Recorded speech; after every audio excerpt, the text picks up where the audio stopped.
Okay. Hey out there, this is Wake Angel 2001. It's time for another Sonic Boom vlog. And this is the vlog of the episode that kind of aired during the weekend of Sonic's 26th anniversary. Alright.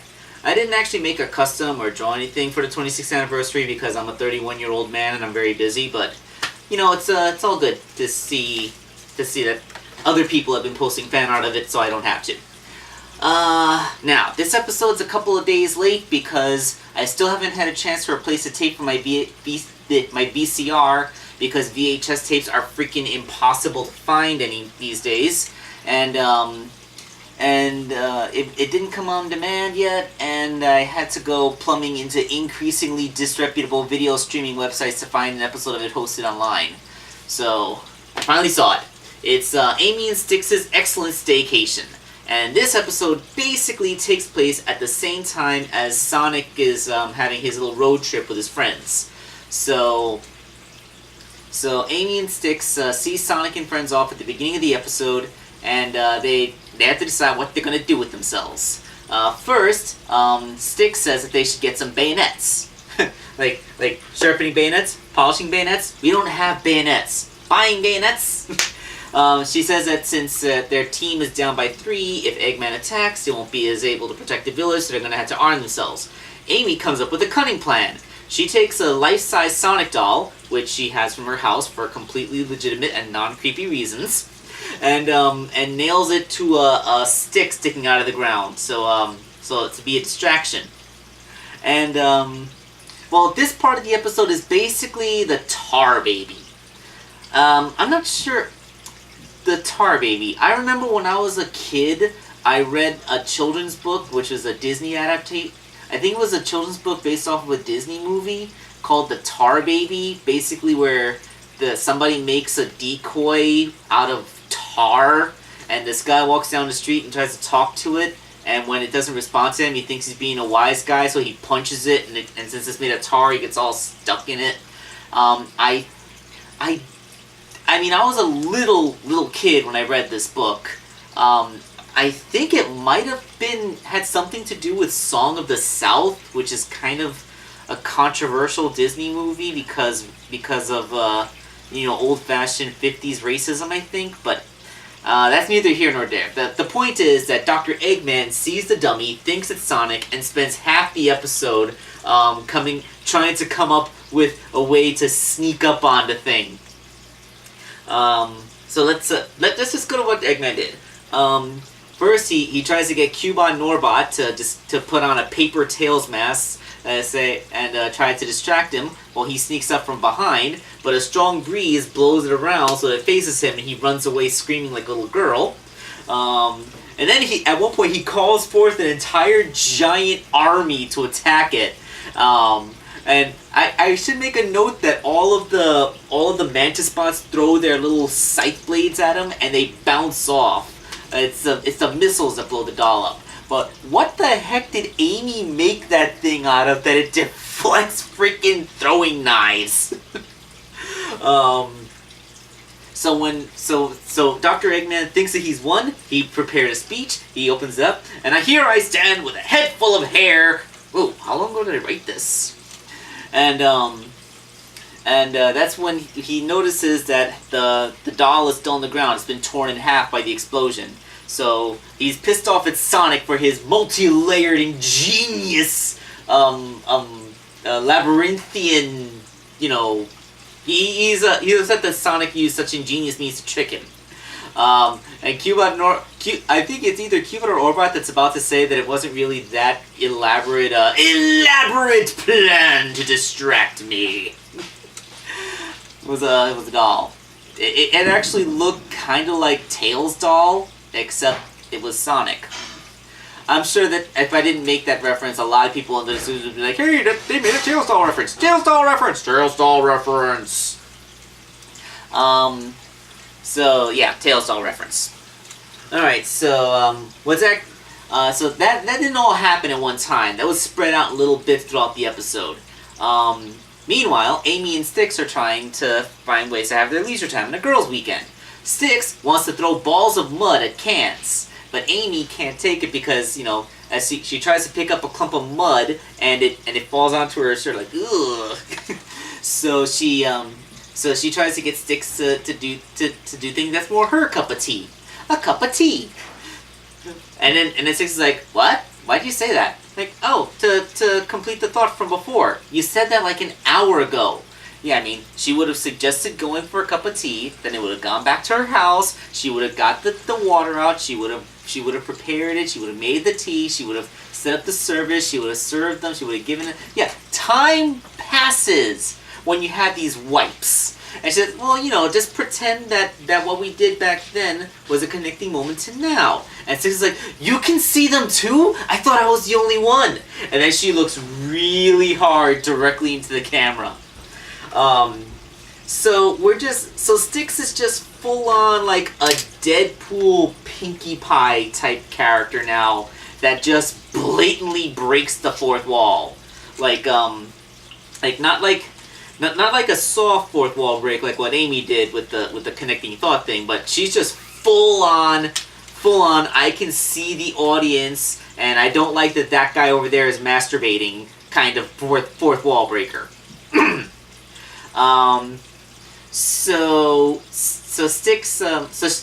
Styx isn't really all for tea, and Amy tries to get her to knit, but Styx isn't really into knitting that much either, so they decide to do something that they'll both enjoy, a spa weekend.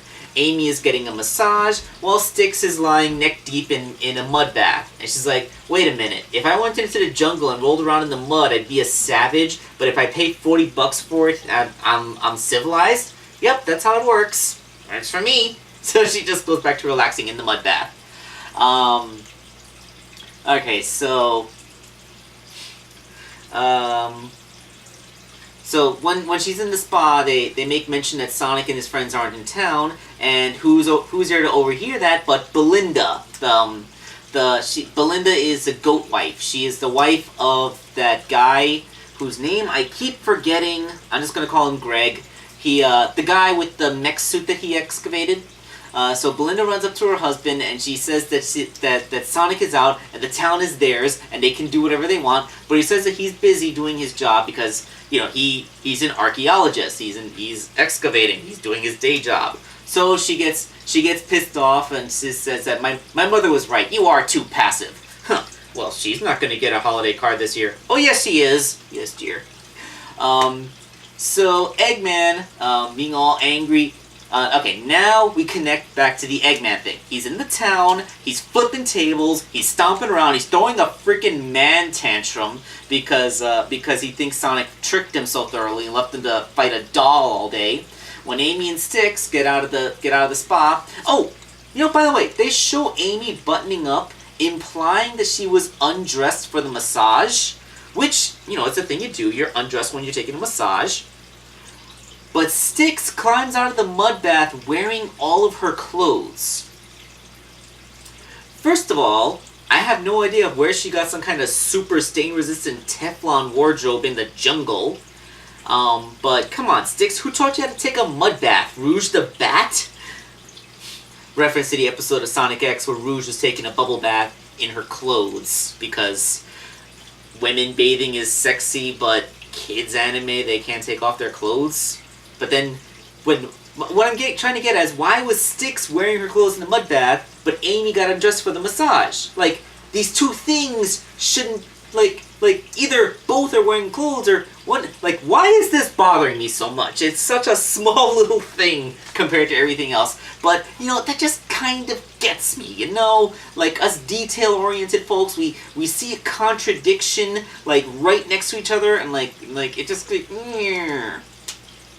So Amy and Styx work together to fight off Eggman and his robots. At one point, Styx actually takes from some press-on nails and flings them like they're throwing knives, and Eggman does a badass slow-motion Matrix dodge, which I believe would make it the second slow-motion Matrix dodge effect seen in this episode, because the first time was when Amy did it during the first Lightning Bolt Society episode, where they showed that she now wears shorts underneath her skirt so that no one can make jokes about the, you know, about the upskirt thing. And, you know, it's kind of funny. Like, that movie came out, like, what, 1999? and it's still you can still make parodies of it. Like almost 20 years on, it's kind of impressive. Hold on, I'm sitting right next to my computer, and I'm going to. Okay, Matrix release date. When did the Matrix originally come out? March 31st, 1999. Yeah, it was 1999. So there, I confirmed it with the internets. Okay, so the thing is that Eggman dodges the press-on nails, but they go right through the robots behind him. What in the heck were those nails made out of that they penetrated metal robots? Maybe Dr. Eggman should make his robots out of whatever the heck Amy made that Sonic doll out of, because it was way more resistant to sharp objects. So Amy gets some hair extensions from... Well, actually, they call them fur extensions, because, you know, they're animals. They don't have hair, they have fur. And, you know, it's so weird. Sometimes I completely forget to think of Sonic and his gang as animals. Like, they're just people to me. So when they actually have to deal with things like getting fleas or talking about fur instead of hair, it just kind of throws me off a little bit. I'm like, whoa, holy crap, I'm looking at animals. Like, that's just this weird, like, I guess it's some cousin of the Uncanny Valley. Like, I guess, like the fact that they're anthropomorphic animals doesn't normally play into the show that often, so when they actually start to make explicit references to animal-like behavior, it gets a little weird. So Amy uses some hair extensions and she starts whipping it around. She grabs a shampoo bottle from the spa and starts spraying the robots with it and gets Eggman in the face. And he's like, "This isn't that shampoo and conditioner combo, is it? That'll dry out my stash." And I don't know if it's the shampoo and conditioner combo, but it definitely has volumizer because his mustache puffs up. So he runs and like, "Alright, we saved the day, yay!" And that's when Belinda comes in with her husband's mech suit, and she just starts shooting fireballs and everything, and she starts blasting people with a freeze ray, like the snarky guy who runs the stand, like oh what, I should go crazy and attack people in a mech suit like you, freeze ray, and then Fastidious Beaver makes one of his actually comments, freeze ray, and then she actually says, "I can't be the only person who is fed up with him." Belinda, you're my favorite villain right now. The only thing that could have been better is if you'd hit Fastidious Beaver with the fireball instead of with the non-lethal freeze ray. And then she shoots the goat girl in the red dress because she doesn't like her look. I don't know, maybe because they're both goats, she just, maybe she's jealous of the other goat. I don't know. So Amy and Styx, they fight her, and the funny thing is, Belinda's actually competent and is putting up a really good fight. Her mech is able to resist Amy and Styx's attacks, and she's actually winning the fight until Amy and Styx had to think out of the box. So Amy picks up a mud ball and flings it at Belinda's face. And Belinda says, I'm covered in mud and I didn't pay $40 for it. What am I, a savage? And then Styx, she takes some knitting supplies from the store and she makes a long scarf with a very elaborate color pattern. I guess she took Amy's lessons to heart, despite the fact that she didn't really enjoy it, and uses it as a tripwire to knock Belinda's mech over. Then it shorts out, and the two of them jump on the other end of the table she landed on to catapult her Team Rocket style out of the village. So everything's good on their end, and we see Eggman walking away with the giant Sonic plush. He says, "Oh, I'm just taking this back to my lair for research purposes." As long as he doesn't stitch a plastic vagina into the thing. Yeah, that's right, I went there. I promise you, there's no plastic vagina stitched into this thing. Alright, so, oh wow, I'm probably gonna get some parents angry at that one. I think I exceeded the realms of good taste with my joke there. So I apologize for that.